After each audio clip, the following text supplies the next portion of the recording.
Hey, Peter, do you want to hear some trivia? Oh, mate, I love a good game of trivia. Guess what happens when a chook and two pelicans get together? What's that, mate? A clucking good time. That's right, you pelicans. The wobbly chook has jumped on board, keeping the bird presence strong. Whether you like a pale ale, brown ale, IPA, or a lager, the wobbly chook has you catered. Crafted from Yamba's finest chooks. Better still, Mick, how do we get some wobbly chook? That's easy, P2. Jump online at www.wobblychookbrewingco.com or pop into 26 Cole Street in the heart of Yamba. And have a clucking good time. Cluck out. Gotta go! Always remember, don't be a mud gudgeon and drink responsibly. Welcome back to another episode of the Two Pelicans Podcast. So you could have just missed that. G'day, you Pelicans.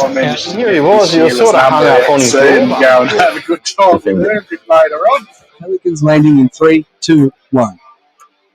Welcome back to the Two Pelicans Podcast. I'm Joey. And I'm Mick, and we are the Two Pelicans. That's right, Mick, and we're here each and every week to keep you legends, you weapons, all lubed up in your ear holes, ready for the weekend, mates. And yet again, here to make fishing great once again. Mate, we're making fishing great. One cast, one throw, one bait at a time. We're here doing it, and back in the seat again. Back in the seat. We've all had a bit on. Yeah. We've been busier than two blowflies in a maggot hole.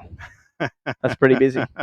That's flat out. That's flat out. Yeah, mates. Look, I'll have to say, I've sort of walked into the shop here today, and I've seen. It looks like you're making some ABT trophies. Yep, got the ABT trophies there, mate. All happening, all getting underway. Which is really good. And hopefully I'll have them done midweek and get them delivered off to ABT. All ready for their Victorian road trip, which is just around the corner. No, it's not long now. It's it'd be close to nearly 3 weeks, if that. Yep, yeah. Any day. I think it's only 10 or so days, and they're getting ready to head off down there. So that's very exciting, mate. And I'm sure that will all tie in with tonight's guest. I'm sure. I am definitely sure about that. But mate, what else have you been up to? Mate, I've just, getting back into the swing of things. You know, the holidays are sort of rounding out. A little bit of fishing here, a little bit of fishing there. Mm-hmm. Took some international guests fishing yesterday. Can we just divulge a little bit there, or what's the plan there? Yeah, we can go into a little. We can go into a little bit. We had a bit on. So Sharuko fishing. Sharuko fishing. I've probably stuffed that and pronounced it wrong. So he's over from Osaka with his cameraman, and I cannot forget the cameraman name. His name is Takumi, just like Takumi Ito from Japan, the Elite Series fisherman. So, we took them out, and it's just very different. Very, very different anglers. Sort of had some sort of different views on what he was going to try and do for the day, and he was going to try and film a like a challenge video with lures from like their cheapy shop in Japan.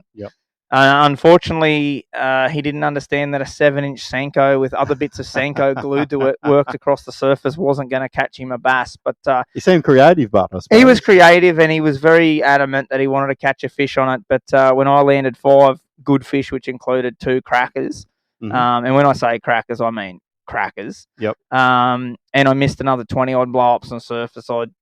I was like, man, you need to put one of these on. But hey, he stuck with it, and it was a day out in the water, and I managed a couple of really nice fish. So nice. He looked like he was from K-pop. Mate, he's a character. I'll give you that. Head over to his YouTube channel and have a look. You'll understand 5 parts of fuck all, because it's all in Japanese. But I will give him this. His cameraman is very, very good with the editing side. Very good into like effects. And when there's a blow up, they put like on the screen. His cameraman was a top guy. I really digged him. And the fishing I found was good. It was a little bit quiet in patches, but where I went, the creek I went to, and it's very spectacular. And at the top of this particular creek, it's very narrow, and it's very windy. When we left the top of the creek, I said to Takumi, Takumi, get your camera, sit on the bow, point it forward, and hang on. And I had that thing trimmed down, and I had that thing max powered out at 6,000 revs. Yep. And I just turned every corner with both hands on my brand new steering wheel, and we slid around every corner. And poor Takumi thought it was the time of his life.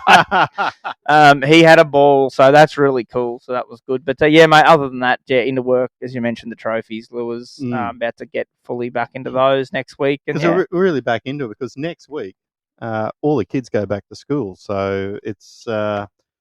A bit of normality kicks back in. Shout out to all the stay-at-home mums, stay-at-home dads. I know myself. We alternate throughout the holidays because we have normal jobs we have to hold, and we do a day here, day there. And, mate, shout out to all them parents that are doing the hard yards through those holidays.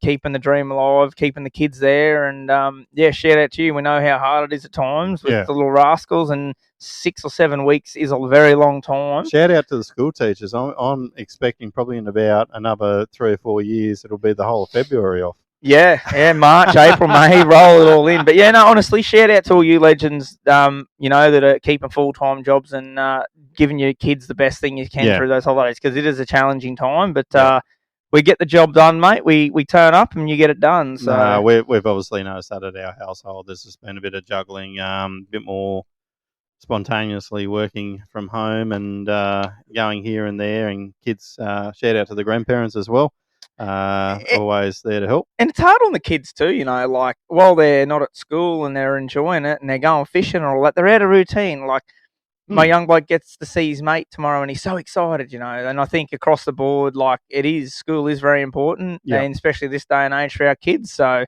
little bit off topic there, but shout out to all the mums and dads, uncles, aunties, roosters, dogs, cats, roosters, brothers, sisters, everyone. What have you been up to, big fella? Oh, mate, I had to have some time out. I was sort of burning the bridge. Oh, geez, that wobbly chook just exploded. That's a boy. Are you okay? Yeah. I just cracked open me mother clocking mid here, and he has exploded over my laptop. So shout out to HP. Yeah. So, look, I had to just have some more time off. I sort of was burning the bridge with a few things, and just realised I had to have some time off. I had to get a couple of scans done on my arm. I've got a half busted bicep, and the other part of that is that I had a few days R&R down at Woody Head. So thanks for putting together that best of. I hope everyone enjoyed that. I think I mentioned to you that best of episode. If you haven't heard it, go back to our last ep. Yep. Could have been a lot longer. It could have been, but I couldn't jam everything in. And there was a few things I really wanted to put in there, but unfortunately, they were things that used to be on our Patreon, and no longer with Patreon, we could stick them in there. So if you were one of them legends that called up or maybe mentioned something like the legend at the Brushy, oh yeah. I'm sorry, but couldn't add them in just because the world we live in these days. But that was good. So we caught up with a few guys there, a couple of guys from Casino, a couple of guys from down south, Mr. Bumpy as well. Bumpster. He was the big fella. I haven't seen him in a bit. He's going all right. He's got a new camper van thing, and he was testing that out, flat out, and I got to take him out. I took the boat down, but I sort of only went twice. It was more around about having a more of a relaxing weekend. Was that rain? I don't know what just happened then. We're sorry about that. Our fellow Pelicans, we got very distracted then. I don't know if they heard that, but there's like a meteor went off in the background there. Carry on. Yeah, so look, we had a good night, a couple of beers around the campfire.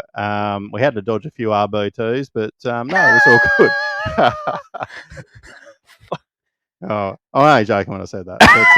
But we play golf as well on the golf carts, and the guys that were there understand what the RBT was. Very good, mate. What do you reckon we get into a bit of sport and news around the ground? Yeah.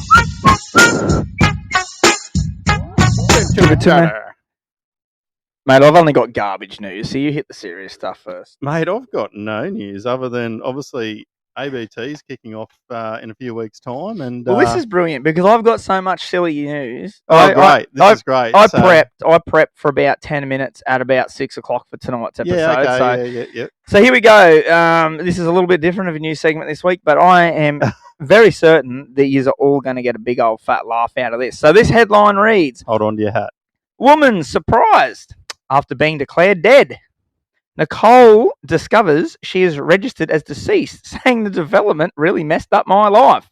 A woman has spoken of her anguish after she was mistakenly declared dead. Wow. Nicole from Gaithersburg in Maryland, USA, made the discovery after applying to renew her driver's license. She said she was left frightened and surprised as a text came through informing her she was officially dead. And it had happened in a motor vehicle accident and gone through the administration system. It then appears that I am deceased, she told the news. I got a little frightened. I'm not going to lie. I'm surprised because I'm alive and I'm right here now.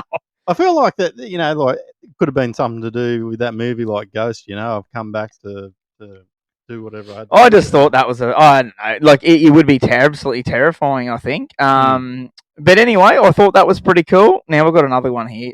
Hang on to your hats. Yep. I can see this being me in another 40 years' time. The headline reads, man, 84, fights off a laundryette robber with a pair of jeans. The incident happened last week, and a 42-year-old man has been charged with attempted robbery. An 84-year-old man has used his pair of jeans to help repel a masked man who twice tried to rob him in the laundryette. So could that be Gene Man? Gene Man, yeah. I think this is a beauty. Ron was drying his clothes in South Yorkshire, of course, when the would-be robber burst in and demanded, "Give me your fucking money now." I'll pop a cap in your ass. Mr. Ron stood his ground and refused to give up his wallet. He slowly walked towards the man and managed to force him out while holding onto his pair of jeans in one hand. The man came back for another try, but was met against a stiff resistance from the retired building site foreman with his pair of jeans. Yep. How good is that? Wow. Good on you, Ron. Good on you. Keeping the world alive. Actually, it just reminded me of something else. I was walking past the TV this morning, and Great Northern's in trouble, or in a bit of having a bit of a backlash. Let's just have a little bit of a look at this. Yeah. I did see this, and I am a big Great Northern fan when I run out of wobbly chooks. Yep. This is a big thing. I think this is a big deal. They've sort of, as we all know, for Great Northern, I should say, are the four-wheel drive and fishing beer. I think it's supposedly. What's going on here, Michael? I think we just had like a little blackout. I think we had another meteor hit. Let's just jump on here while we're live here. Let's have a look. Boycott.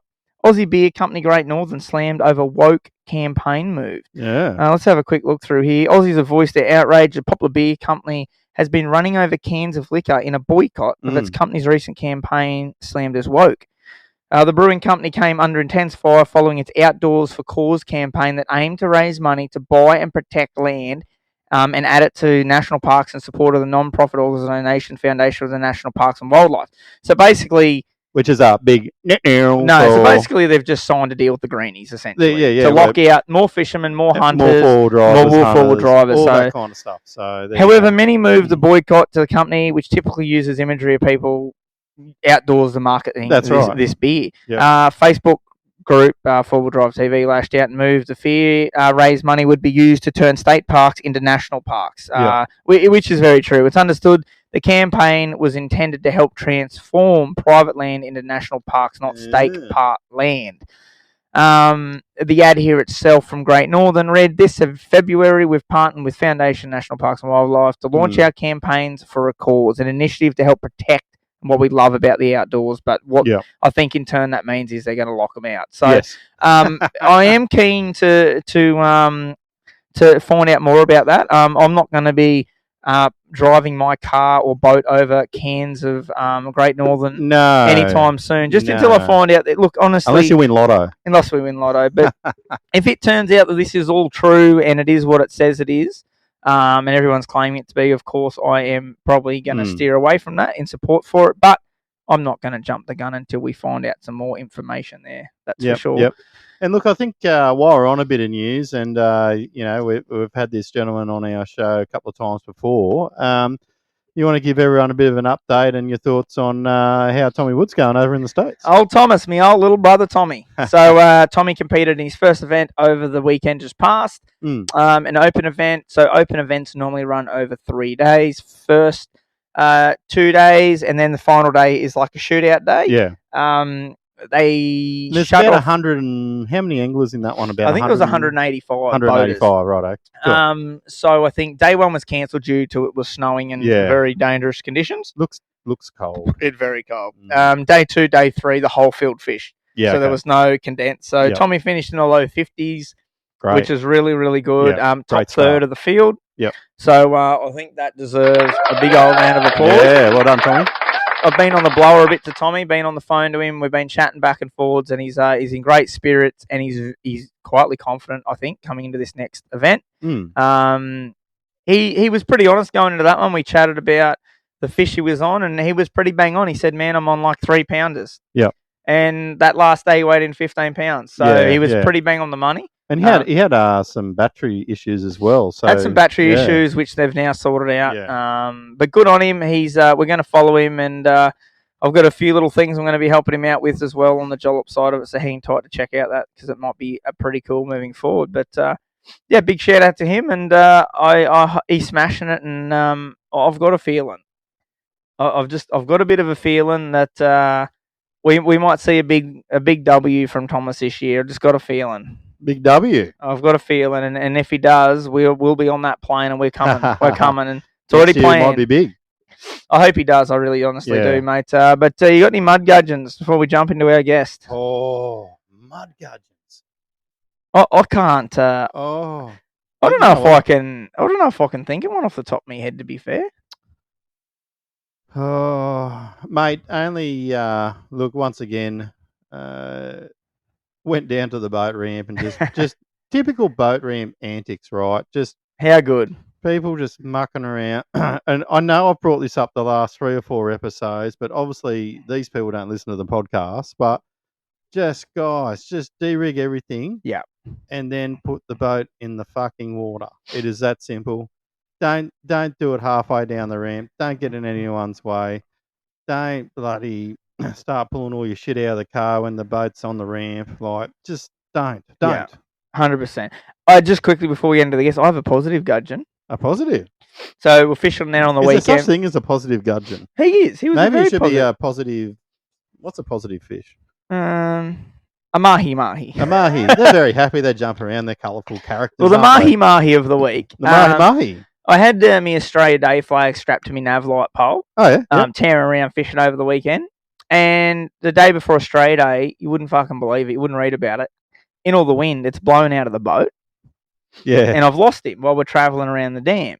So anyway, I'm like, bugger, the flag's gone. I've lost my nav light pole, which isn't ideal. Never mind. Get back to camp. And this old fella, well, no, he's not old, but middle-aged man, we should say. Mm-hmm. Older than me, gentleman. He rolled up and he goes, mate, I believe I have something of yours. And he's found me nav light and me Australia flag floating in the middle of the dam. Yeah. And he even plugged it in his nav light port on his boat to make sure she was still working for me. Oh. And I went, there's still some good fellas. And he'd seen me tearing around with it, so he knew who owned it. So, thanks, mate. I honestly appreciate that. Yeah. No, it's pretty good. Talking about, I guess, a positive gudgeon was just a week that I had off with the guys. Yeah. I was on and off. I had a few appointments or whatever and had to have some downtime. But, just a massive shout out to the guys that I spent a bit of time with over that last week or so. We went out, we done a bit of fishing, we played a bit of golf where I could, obviously with my arm. Just exactly what I needed, I just needed to detach from the phone world for a week. So I was pretty quiet on everything, but I think you were sort of going to drive back up to record, and I said, you know what, man, I can stick something together. We don't need to do this. It's not that cutthroat. So we just chilled out, which was really good. But why don't you introduce our guest for tonight? Yeah, right. Well, Joey's got him on the phone there in a second. But look, this guy has pretty much won everything to do with Bream on the ABT scene. He's been around for a long while, a fair while there now. Just recently, he won the boat and was a grand final winner for the ABT Bream in 2024. And so let's dial him in. Let's get him in. Mr. Jamie McKeown. Mr. McKeown. McKeown. You've had too many cans, Mick. Let's McKeown. see. How you going, mate? Good, mate. Yourself? It's Mick here. You're on the Two Pelicans with myself and Joey. How you going? How are you, big fella? Good, mate. How are you? Yeah. Not We're too well bad. here, mate. We're sinking some tins, We're ready having to a talk couple all of cans. Brim. Sounds pretty good. Yeah. So, mate, what have you been up to today? Been working or fishing? No, I went fishing today, mate. Uh, Thought I might have to get the eye in since we're talking fishing tonight. yeah, righto. And look, you're up on the Gold Coast area there, so you got that pretty dialed in at the moment. How's the fishing up there? Mate, I went up to went and fished up in the bay today. Oh, the so bay. just Okay, something, yep. yeah, something different, mate. It gets Yeah. a bit but Monotonous. Joey, you'd know, once you fish one canal around here, you're sort of fishing for the same thing all the time. So yeah, no, just go and have a look around, mate. So Yep. usually this time of year, I try and do just different stuff, sort of not try and do too much brim fishing and get stuck into it when the tournaments roll around. Yeah. Look, we'll talk about some of your successes there in a moment, but I guess the biggest thing is when did you sort of get into this whole tournament scene, and what sort of dragged you into the ABT circuit? Yeah, okay, mate. I was a commercial fisherman. Okay. That was sort of years ago now, obviously. And then I worked for Queensland Police, and I was lived on the Gold Coast, and I was just sort of offshore fishing, bait soaking sort of thing. And I had a mate that I worked with, and we went down to Doug Burt's tackle shop, and he said, "Oh, you should try and catch bream and whiting on surface lures," and did that, mate, and that's where it all started. That was in I think that was like sort of Christmas time, 2011, 2012, and did my first ABT at the Tweed in August, I think, in 2012. Yeah, nice. What sort of commercial fishing were you doing, mate? Like trawler stuff or line stuff? Nah, line fishing, so snapper, pearlies, Spanish mackerel, and then up 1770 for a while, chasing reds and coral trout and all that sort of stuff. Yeah, on the live trout boats, mate? No, it was all wet boats, so all whole fish, just sold whole. Unreal. Yeah, that I think having that background moving into tournaments, like I wasn't in the commercial fishing side, but I spent a lot of time around commercial fishermen, and you just know so much about fish already, like because you have to fish, it's your job. It's no different to the elite guys in the States, like everything's on the line. If you're not catching fish, you ain't getting paid. Yeah. Yeah, that's right. Was that, even though it was bait fishing, like time on the water's time on the water, was that a big help coming into the tournament scene? Yeah, I think so, mate. Like I didn't do the non-boater thing. Like I know it's usually the done thing of learn your sort of cut your teeth doing the non-boater thing, but I just jumped straight into it, and I think like time on water, just not necessarily, like it was all new to me, like fishing with lures, because I'd never really fished with lures at all, other than trolling for mackerel and stuff. But I think just the time on the water, getting to know how to read the water and what different, like you can take people out on the Broadwater or down the Pin and just go, oh yeah, this is where we fish, but they wouldn't know why they're fishing there. Like it might be a pressure point, or it might be an eddy, or something that you just is different that will hold fish. So yeah, it's just one of them things, mate. More time on the water, you see different stuff, and it just helps with you just transition into whatever sort of fishing you're doing, I guess. It's just more experiences, really, isn't it? Just having more things when things aren't going right, more things to look back on and remember. I remember that day that this happened and I caught him. So yeah, that's exactly right, mate. Yeah, so that's that plays a big role. Hey, like it's even though you sort of even the failures, you always take something out of it. Like, you're learning all the time. So it's like when you go back to, say, Victoria, where we don't get a lot of time to fish, like we only fish down there in the tournaments, like, okay, well, this time I learned this much, and like I'll know differently to approach it at a different tide or a different time, or, different sorts of things. Yeah, and look, I think it goes back to, just on the ABT side of it is that, who share does win sort of thing too. So like, always get something out of listening to, I guess, yourself and then others that might have won tournaments, how you guys went about it. So I think it all helps. Yeah, mate. Yeah, definitely. Like it's it's one of them things. I think I think the biggest downfall some guys have sometimes is they will listen to everything that someone did there last year and go and try and Emulate. replicate. Yeah. Good But old not- dog talk.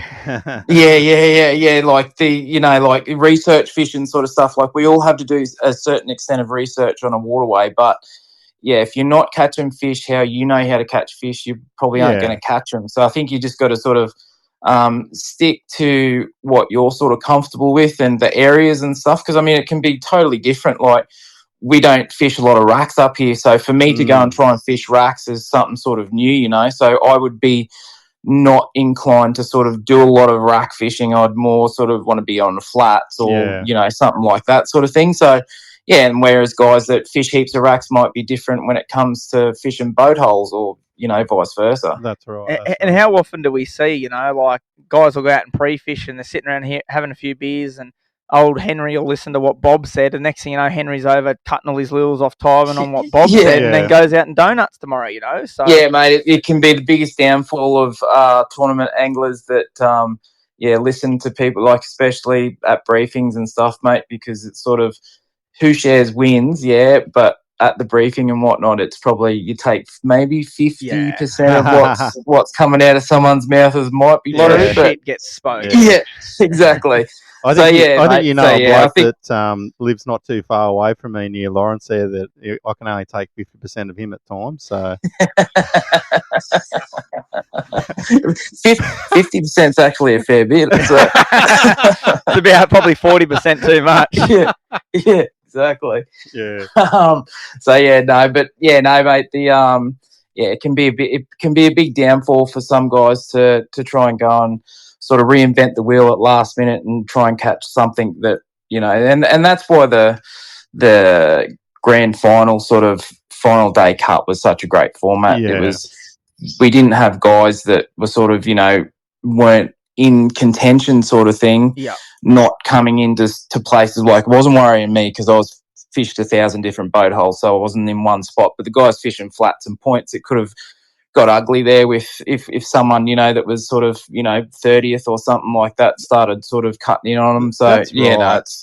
it's not really not what I try and do, mate. I actually like to try and get away from and do something totally different to the crowds are doing, sort of thing, But and there's always a chance for a massive comeback. But for the best part, if you're not within that sort of 600 to 800 grams of the lead going to that last day and in that top 10, you're just being a pest of everyone else getting in their race. Yeah, that's right. Yeah, mate, that's why I think that come about from Cromo the year and Scotty Wilson, and that were fishing up Mile Lakes area, and they had quite a few followers go up on the last day, and they weren't in contention, but it was only Scotty and Cromo and that were really had nutted that area out, and Morgo, I guess, but it's just not the cool thing to do, And unfortunately, this I'm sort of not hardcore into the tournament scene anymore, other than just my local club comps with me boy, but it just happens so much. I don't know what it is now. Like this, I'm not going to say young guys, I should say newcomers to the sport. Whether they just sort of, I don't know whether they don't know that etiquette there, or they just simply don't give a toss. Mate, it's one of them things. Like you do, it's been. ABT's grown so much, I guess, and there's been so many new faces come in. And I think, sometimes that ABT Angler page used to have a few good posts where some of the old school sort of non-boaters or boaters would and share sort of etiquette, like this is not the rules, but this is sort of, how it should work or whatnot. But it's just one of them things. But everyone's sort of, friendly enough to say sort of, because that brings go behind, not in front. Because that sort of brings me into a point, because I think, I sort of fished for a little bit, I think, when you started as well, and then I sort of had to have a step out for personal reasons for a few years. But the thing that I did notice there, that it was quite, how can I say it, like there was anglers at the time that were quite, I don't know, rude and sort of carrying on a bit. I guess when I've sort of come back into it at a later stage, I sort of feel that it's a little bit more relaxed. How have you seen it over the time that you've been doing the competitions with AVT? Yeah, I sort of. Oh, when was it, mate? Sort of. I think I took. There was a lot of, as you would probably might be talking about the same sort of people, but there was a lot of shit going on with different people on the Gold Coast, and mate, it just I didn't want to do it anymore because of all that. Like, it just started to take the enjoyment out of it. It was getting sort of a bit clicky sort of thing, and blokes were blueing and all that sort of shit. And it's like, didn't really sign up for that. So, mate, I took a year off. I think it might have been 2016 or something like that, and then come back, and most of those sort of guys had sort of cleared out. So then it and I mean the new guys that are coming through, always really eager to learn and all that sort of stuff. So, it's really good. And I'm sure they would take, people just talking about etiquette on board with 100%. how it should work, So, it's one of them things really. But, mate, I generally don't have too much dramas. And, I if someone rocks up, I just sort of do what I do, mate, and if I catch them, if I don't, I just keep moving. It's one of them things. And it's probably a bit of a a testament to yourself is that you generally let the fish and do the talking. The results sort of say it, and moving into that, I suppose. Just clarify me if I'm wrong. I think you've won everything ABT Bream now, have you? Yes. Yeah. Queensland Open, Australian Open, the Grand Final. Yep. And a round. And a couple of rounds here and there. So, Yeah. So I guess we might just talk about that latest win with the boat in obviously the Grand Final last year. Talk us through that, because, look, I don't know if you listen to this podcast or not, but I was sort of like, they're taking the bridge out, and I got, I don't know how Jamie's going to go there, because I know that you've gone to that bridge a few times over the years and done really, really well. And and to come back and I guess win it sort of when to fuck you to everyone else. I don't need the bridge, you fuckwits. but to come back and do that. That was a pretty sweet sort of moment. Because I like, mate, I heard the same stuff. Like, I was written off because the bridge wasn't going to be in play, sort of thing. Like, I think we've done take the Grand Final out of it. I think I've done 4 rounds at 4 or 5 rounds at the at Lake Mac, and I reckon I spent one of those tournaments in the lake itself, and the other times I was on the bridge. So I didn't have a great deal of experience on fishing Lake Mac, but like just doing the boat holes, mate, it was always going to be fresh fish for me every single day. So it was and it's obviously a technique that you also do up the coast as well. Yeah, mate. Yeah. So it's one of them things. Like, if people see that I've had the success in the Australian Open and the different rounds, whatnot, fishing crabs on reefs or bridges or whatnot. But, mate, I would say, like, if someone said, "Oh, what's your favourite technique?" I'd say top water every day of the week. Of course. Like, amen. Being in tournament fishing, you just got to do what's working. So 100%. I guess with the success of the cranker crab, not many people sort of knew that I could fish boat holes and fish top water and stuff like that. So that's where that sort of come from. But yeah, mate, my plan was always going to be to fish boat holes. Like, it was just one of them things. Like, I spent a lot of time pre-fishing on the pre-fish day, but didn't catch heaps of fish and didn't sort of fish a great deal. Like, I put in at the boat ramp near where the weigh-in was, and mate, I went around from clockwise, went around the whole entire lake area. It took me, pretty much all day to go. And I just went into, almost every sort of group of boat holes sort of thing, looking around. There's a lot of coves there with boat holes in them, isn't there? Yeah, and I knew that, if the field was the numbers it was, 35 or whatever it was always going to be plenty of room for me to if I did go into a set of boat holes and someone was in there, I could go to another set and know that I was going to have fresh boat holes. So, and you only need 5 boats, mate, each day, don't you, to win? Like, seriously, you only need five bites on 5 boats. Exactly right, mate, and that's what it's always been for me. I'm not a guy that says I saved this spot for it's my big fish spot, or like I just don't get that when guys say it's like, what the fuck? You need all you can get fucking today. get. Yeah. It's like just get that big one in the tank early, you know. I love that. Like when I was hard into the bass stuff, I loved hearing that. I'm like, you do realise these fish swim, hey? Like, there's no good saving him because someone else is going to catch. They're waiting to see your lure. Yeah, exactly right. But no, mate, I'm not a big fish hunter. Like I don't go, oh yeah, that's a big fish spot. Like I'm just going to fish that. I'm numbers before anything. Like I just want to bag. Yep. Well, it's a law of averages, isn't it? Like if you're catching 60 fish in a session, there's a good chance that 5 of them are going to be above average. You've got to score a couple of good ones. Yep. Exactly right. So so that's for me, mate. It's about numbers. And fishing the boat holes, you do catch a lot of fish. Like a couple of the guys I was staying with in the grand final, they said, "Oh yeah, we fished boat holes, but we couldn't get any good fish. It was shit." And it's like, I didn't get any good fish on pre-fish either, but I know that there was that many fish there that there's going to be, you know, some good fish amongst them. So I'll just keep catching them until the big ones come, sort of thing, you know. So got to get to that right boat where that big fish is really dominant and he's going to race out and eat it before the little ones. Exactly, mate. Exactly, and they're there. They're in every system. So no, that was and yeah, mate. It was it was a very sweet victory with the bridge being out. I mean, Morgo spoke to me early before the year had started, and spoke to Mark Healy as well.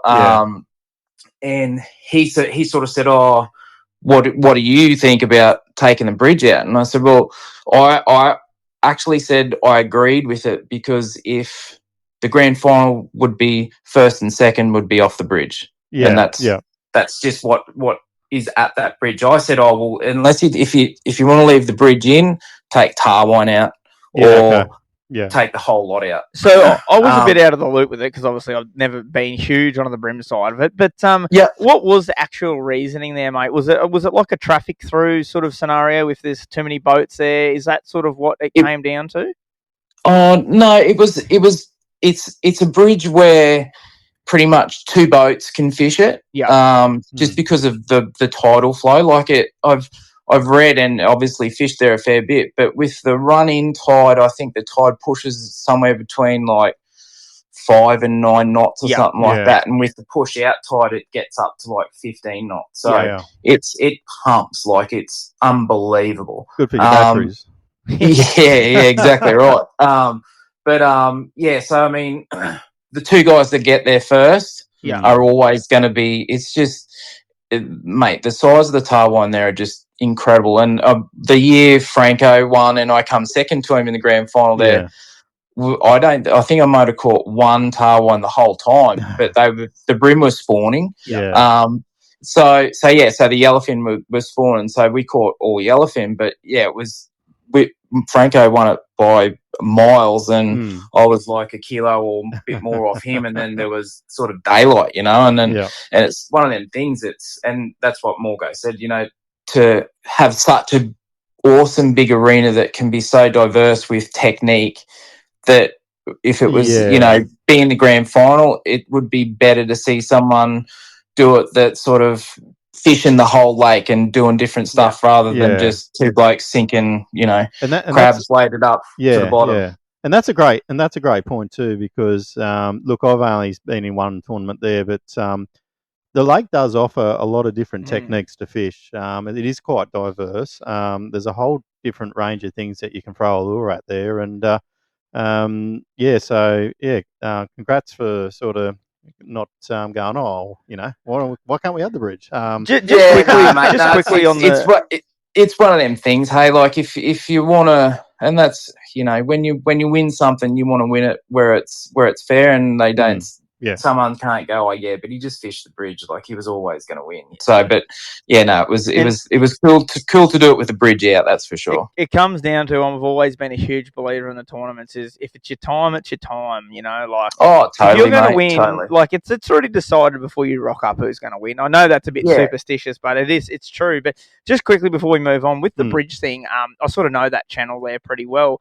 How did they rule that, mate? Was there like a big exclusion zone, or like were you not even allowed in the channel itself? Like, how did that talk us through how you cut that off? So how they did it? It was where there's some tie off markers or something on the Wanji side of the bridge where the yachts tie off when they're waiting for the bridge to be open so they can go through. And on the back side of it, there's a jetty that comes off, I think it's the RSL club or the Workers Club or something. So it was pretty much a line straight across on that side and straight across on the other side. So you could go through it and you fish were on allowed the to transition through it. Yeah, you can transition through it, but you can't fish the bridge at all, sort of thing. You can't stop at the bridge. And was there anyone, do you know, that actually ventured down there and tried to pull those fish sort of out of the channel still itself?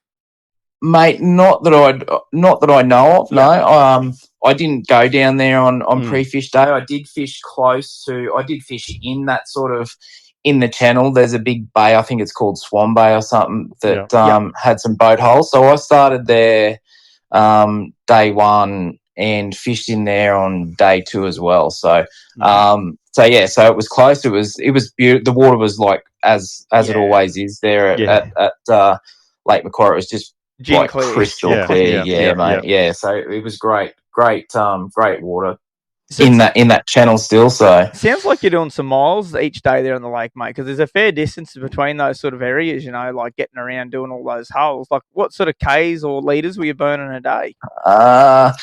Not, mate. It wasn't taking too much notice of last thing what it was doing. Yeah, I was like, it's just one of them things. You just sort of go.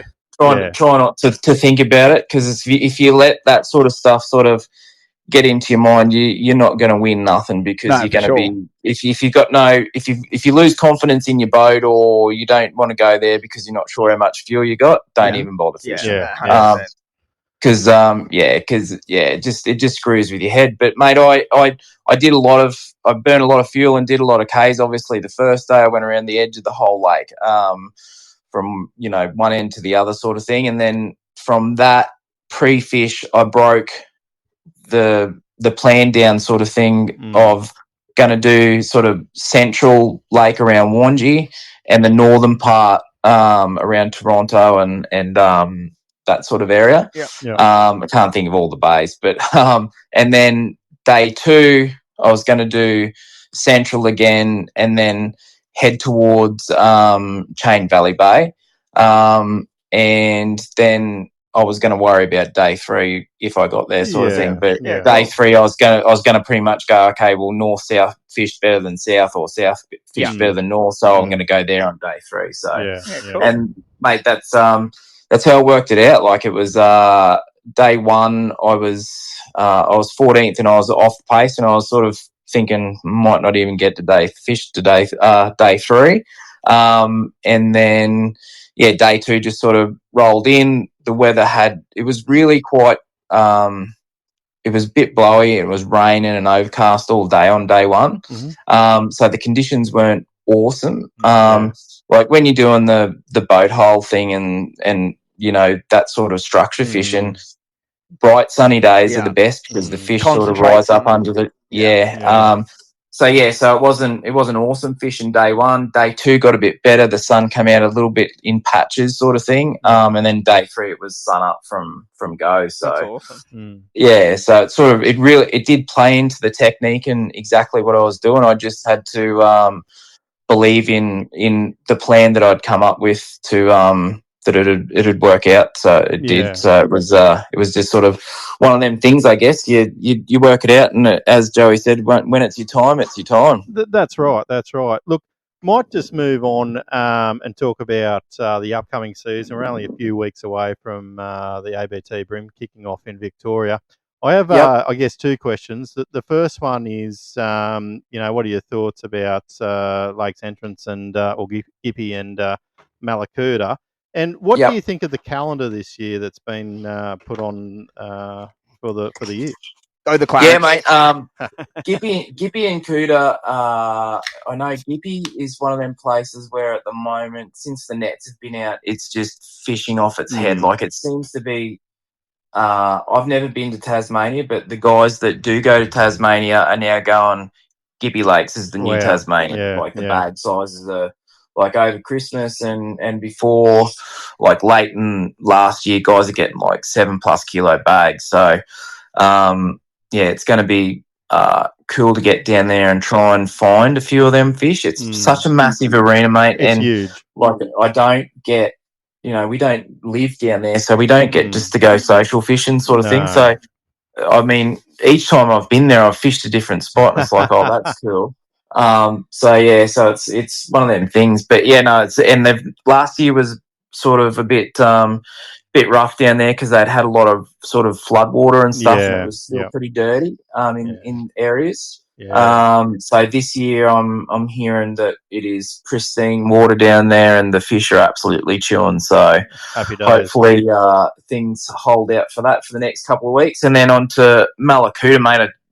Malakuta would be probably. I have a few favourites, and it'd be hard to sort of say exactly which one is my favourite, but Malakuta is definitely one of those ones where it's just an amazing place to be. Like it's a quiet little town. Yeah, yeah. And you can be up the Narrows there or up the back of the top lake, and it's like this place hasn't been touched ever. It's like you just feel like you've just stepped back in. It's a strange place, isn't it? And look, I was down there, I think, in 2020. I don't know where you were. I think you were waiting for a boat at the time. I'm not quite sure, but I went down there for the double header down there, and the same thing. I think there with Lake's entrance, the water was blowing its head. One of them nice little southerlies coming off the Tasman. Yeah, in that 17-foot little bass boat I had at the time, it didn't end well. But I sort of went up an arm and sort of really found them on the second day, and sort of kicked myself that I didn't do it the first day. But I guess, like you said, there's so much water there to try and pick out where you can find, I guess, your 10 winning fish. But just to get back to Malakuta, I think it's one of the best fisheries to be on in Australia. And I'm not saying that the Bream and all that are going to be the best, but like picturesque and scenic and pretty spectacular. Mate. Yeah, that's exactly right. Like it's between for me myself personally, like to get to a place like that where you can be up, like as you say, like you can be in a spot and there's no other boats around, and you look and it's like, mate, this place would have looked exactly the same fucking 500 years ago. And the other place that I feel the same as that is like places like up Cowan Creek at the Hawkesbury and stuff like that. I remember rolling into Malakuta for my first Bream Grand Final. This little glassy-eyed Joey, I think I was 18 years old. And I went out by myself on the first day on pre-fish, and I was like, what the fuck? Like, what do you do with this, Like, how do you break this down? And obviously at the time I didn't have much experience, but I come in on the first day with 3 fish for 3.9 kilos. And I was like, where's the other 2? Like them other 2 in there would have been unreal. But there's not many places in Australia you can do that. Like, it's pretty cool. Like, as I say, I've never been to Tassie or Western Australia doing the tournament scene, but between Malakuta and Hawkesbury would be my pick, as in such picturesque places to fish. And Malakuta is just, the community there are great. It's just an awesome venue. So it's one that is always can't wait to get there. Yeah, right. Look, we've got a couple of questions to go, but we'll probably have to wrap it up soon. But what do you think about the calendar for the rest of this year? Mate, it looks really good. Like I like the idea of being on the Clarence in March. Like it's not balls deep in the middle of winter, and there'll be 100 boats sitting down on the middle wall sort of thing. I think honestly, if it spread right out, stays the way it does, like there'll be boats from Grafton to the front of the wall. It should clean up nicely. We've just had a little fresh air at the moment, but I think that's going to clear up pretty quick, and by the end of March, it'll be really good. But And I guess the other places like Tweed and that, you've had a bit of success there in the past, so you'd be a pretty happy bloke, I'd say. Yeah, mate. Yeah, no, happy with always happy. Like, mate, I just like doing it. So I don't care where he puts them, sort of thing. Like, I just like going and the challenge of trying to do well at the events is just part and parcel of it. It's like guys that go fishing, and do really well and stuff like that. It's like, look what I caught. It's like, go and do a tournament, man, and you don't get to pick the moon, you don't get to pick the tides, you don't get to pick the wind, you don't get to pick the rain, because usually it's the hardest time to go fishing. Like, it'll be not a great moon, it'll be not a great tides, it'll usually be blowing 20 knots, and there's 80 other blokes trying to do the exact same thing. Everyone's in the same, so it's awesome. But no, the calendar's really good. I'd love to go back to Gladstone and fish up there. Okay. With ABT, it's just like it just doesn't get the numbers for them to keep going back. But mate, it's just such an insane fishery. That kind of excited me a little bit to go. Oh, mate, it's so cool. Like, the first year I was there, and my non-boater caught a big permit on a chubby, and it's like, and you're hearing fish just getting smashed in the mangroves, like big barra and stuff like that, and it's just one of them things, like it's just a cool place to fish, and you never know what you're going to catch. And the Bream there, it's good fun trying to catch them. So it's glad to be good to get back to, but mate, the rounds are all good rounds, mate. Like, everything's well planned out with the open sort of marrying in, so we can get to them and back to Manning and Foster. Haven't been there for a couple of years, and that's an interesting. I've sort of found that interesting how Foster's changed over the years as well. But look, what I'd say though, as I see that Joey's making a few of these trophies here at the moment. I've got a guy that, obviously you're a massive supporter of ABT, and I've got Joey here. He's looking at me going, don't ask this, Michael. But I want to know, and like we try and just have general discussions on this, but what's your take on the MLF thing coming to Australia? Someone like yourself that's been around for a few years and been successful doing what you've been doing. What's your thoughts about that coming in? Obviously, Betts was sort of gone. This has sort of come in. There's a bit of uncertainty about how it's going to work or what it looks like. A lot of people are excited about it, some not so much. But what's your take on it?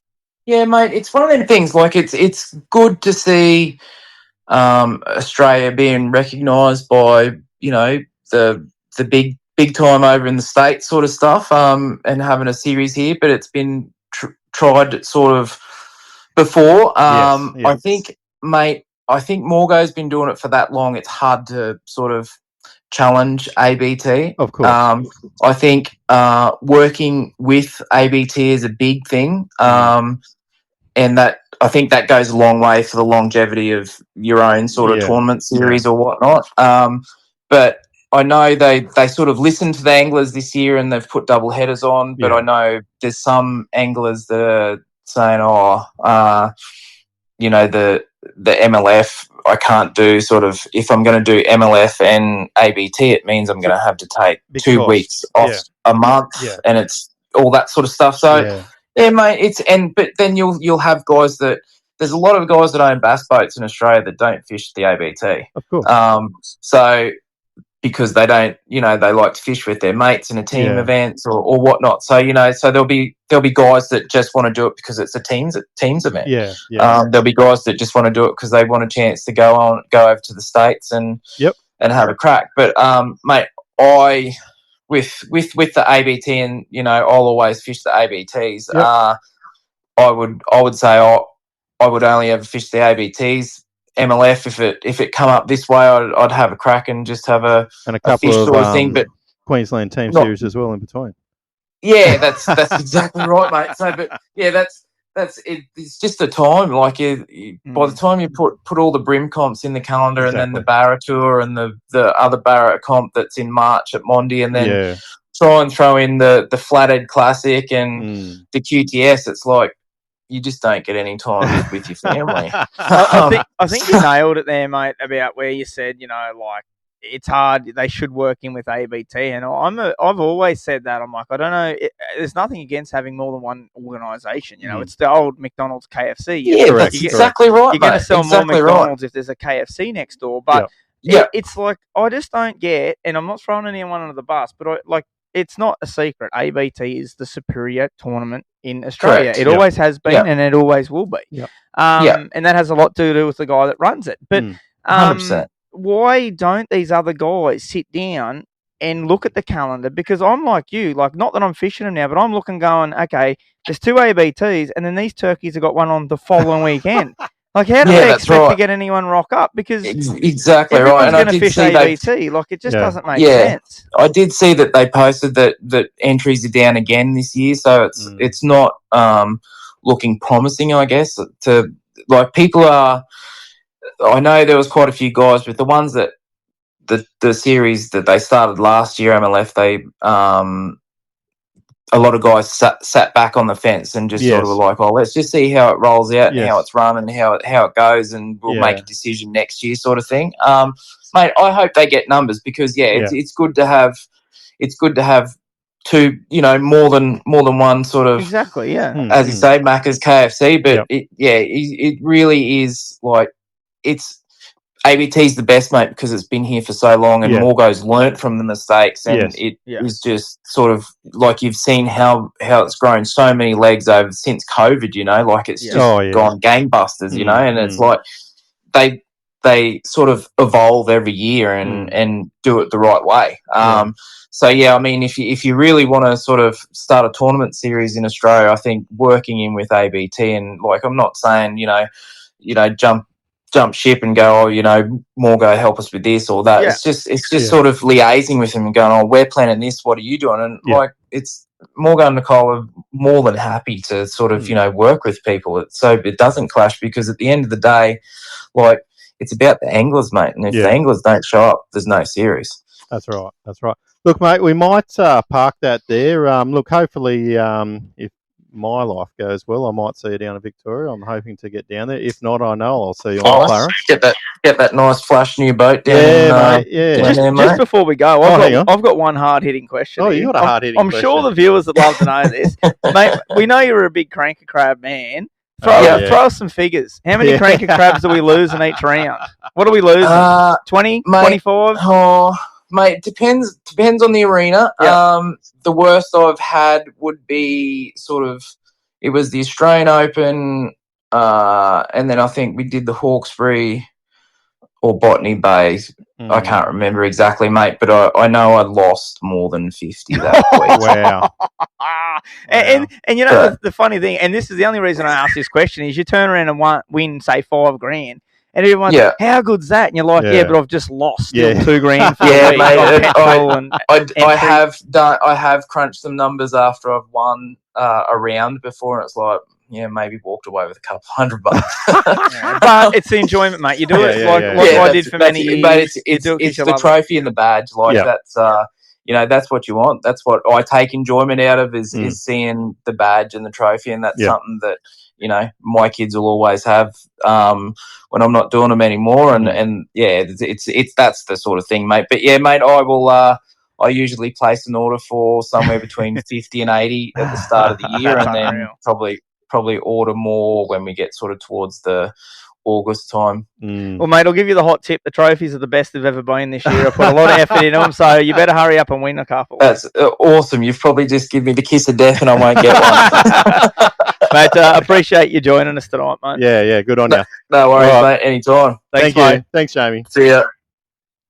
Well, mate, that was a great insight there. That was good. And he's a very knowledgeable man. And the thing I will give Jamie kudos about is, ask a few little curly questions there, and more than happy to answer anything. Nothing's off the table. And I love the fact that he brought up the commercial fishing side of it.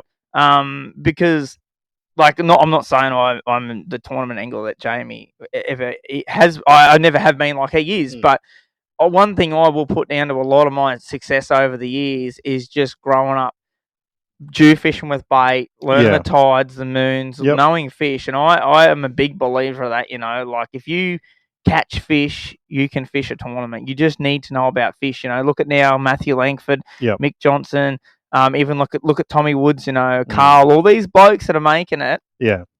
The key is not that you've got the best rod. It's not that you've got the best lure. It's that you spend the most time on the water. Do you think Tiger Woods Dialing it practice once a week? No. Like he practices every day, twice a day, to become the golfer he was. So Probably it's 2,000 balls a day, easy. exactly right.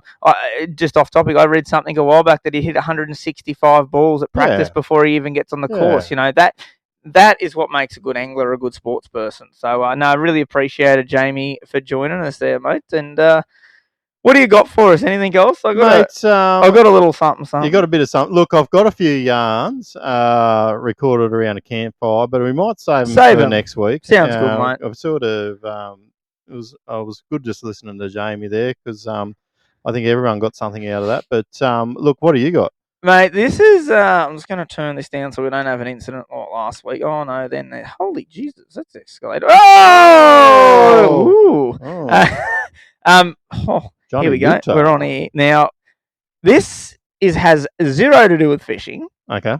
But this is going to be relatable to every husband and every father out there. Okay.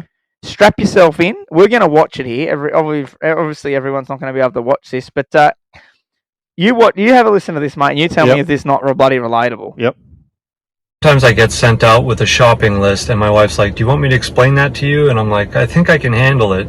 And then I get to the grocery store, and I'm like, what is a shallot? You know what I'm saying? How many avocados is avocados? Like, if I mess that up, are we going to be eating guacamole for the next week? Apples, cinnamon, shit-take mushrooms. That's a little rude. Shit-take. Tomato sauce, dill weed. What aisle is that in? Milk. That's way too vague. Okay, in my house we go through stuff like oat milk, soy milk, rice milk, coconut milk, almond milk, every kind of milk. The only kind of milk we don't drink is milk. Okay, I don't even know what milk tastes like anymore.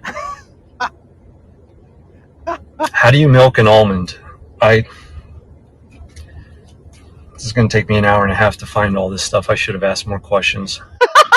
I want to see someone milk an almond. Oh, mate, I am so relatable to that because put your hands up. I want you to leave us we might put a poll up. This is going to be this week's poll. We've got a poll. We're going to have a poll. This week's poll is going to be, tell us, I don't know, we'll come up with some options. Yep. Tell us, how many times have you stood in the shop and Googled what something looks like in the packet so you know how to look for it? I literally do this on a weekly basis. I'll be sent in for the olive oil and this brand, and I got no idea what I'm looking for. So I Google it up, Woolworths, and there's a picture, and then I look for the green label, and there it is. I guess the thing is, like, I've been in this position. I think everyone has, and I've gone home and I thought, you know what, I've got exactly what my child or wife wants. I get in there and I haven't fucking got it. I've got the wrong one. It's just, it's the same brand, the same everything, but this one's like passion fruit and mango, and this one's like orange and something, but they all look the same. Yeah, I'm pretty ordinary at the shops. And actually, while we're talking about the shops, I got my shop license taken off me, I'm pretty sure. Yeah, I went in there the other day to grab some snacks for this fishing adventure. I went up, excuse me, and how has this price of living gone through the roof? Oh, like, since when is it $6.50 for a packet of wagon wheels? Like, how has that happened? I can't believe they still make them. Like, how's that happened? I was just like, and then I was like, I'll grab a bag of chippies. Yeah. $7 wow. for a bag of chippies. And I'm like, I can see why people buy things that are on special. For example, I don't care Powerade, Gatorade. I drink them both. I don't care. Gatorade, Waterboy. It doesn't bother me. I drink them both. Yellow is my favourite. Yep. So I've walked up, grabbed 3 Powerades, and I'm like, they're $5.70 each. Yeah. And then I look down and Gatorade's on special for $2.20 each. So what one are you going to buy? Oh, 100%, mate. Like, 100%. it's just, this is getting out of control. And shout out to all the single mums and single dads out there that are listening. I can only just imagine how tough it is for you at the moment, and you're lucky enough to be a musician where both people work, and that it is still tough. It is still tough. It really doesn't matter. Like I've spoken to all sorts of people over the last month or so. You know, and it's been all sorts of things like. And I feel really bad. There's been some people that have actually sent me some pictures that they've been at the Wobbly Chook, and I've lost the photo. I don't know where it is now. And but you know, I come across these people and they go, "Oh yeah, we do this once a month." Yeah. Now, back when I was growing up, that used to be once a week. 100%. Wednesday or Friday night, you go to the club, you do the meat raffles, and it's simple, mate. You can't afford to do that. No. I won't say where this occurred, but we stopped at the bakery for some lunch on Monday. Public holiday, of course. There was a surcharge, which I'm okay with. That's fine.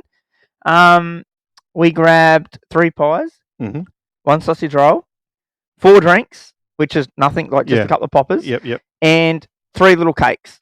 Yeah. And it was best part of $80. Yeah. And I went, I understand you're buying for 4 people, and like you think $16 for yourself for lunch is okay, but then you times it by 4. Yeah. But it's just, I have nothing against that, but things are getting out of control, and I don't know where it stopped them. I'm almost thinking I need to run for PM. Well, I've done 2 things in my time, Joey, and the first one was, and everyone laughs at me because generally there's beer in it, but I put a fridge in the car, right? Why did I put a fridge in the car? 100%. It was to have cold beer, but also it was to have cold water, a couple of soft drinks for the kids whenever we wanted. If we went around to a friend's house, if we went to go watch sport for the day, if we went to go do this, you know, I'm buying it from the supermarket as cheap as possible. Okay, yep, I'm sorry to all the corner stores out there, but we couldn't afford to put all that through 3 kids, right? I literally had this conversation after we paid that for the bakery. I said, this is why we have the 60 litre strapped in the back all the time. Yep. And it's full of water, maybe a few snacks, bits and pieces, and it stays in there. Mate, in another year's time, I'll probably put a pie warmer in. Yeah. Actually, I'm going to shout out to our fellow Pelicans here. My idea of we were going off topic here tonight, but we're good at that here. That's right.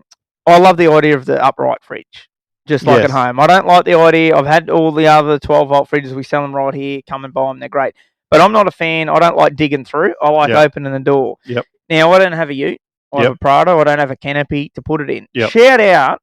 Let me know. Message me directly if you don't want to message the Pelicans. Yep. Has any of our Pelicans out there put a stand up in the back of their wagon?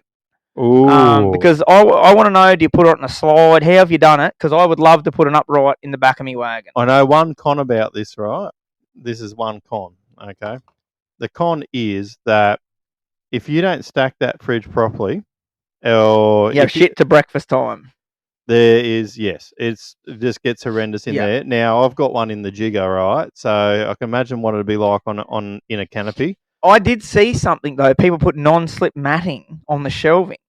Yeah. To try and absorb a little bit of the... Yeah. But anyway, I'd love to hear everyone's feedback. Cans probably, you know, there is a trick. You know, like if you say you have a carton of cans on a shelf, it's possible with the fridge I've got. Yeah.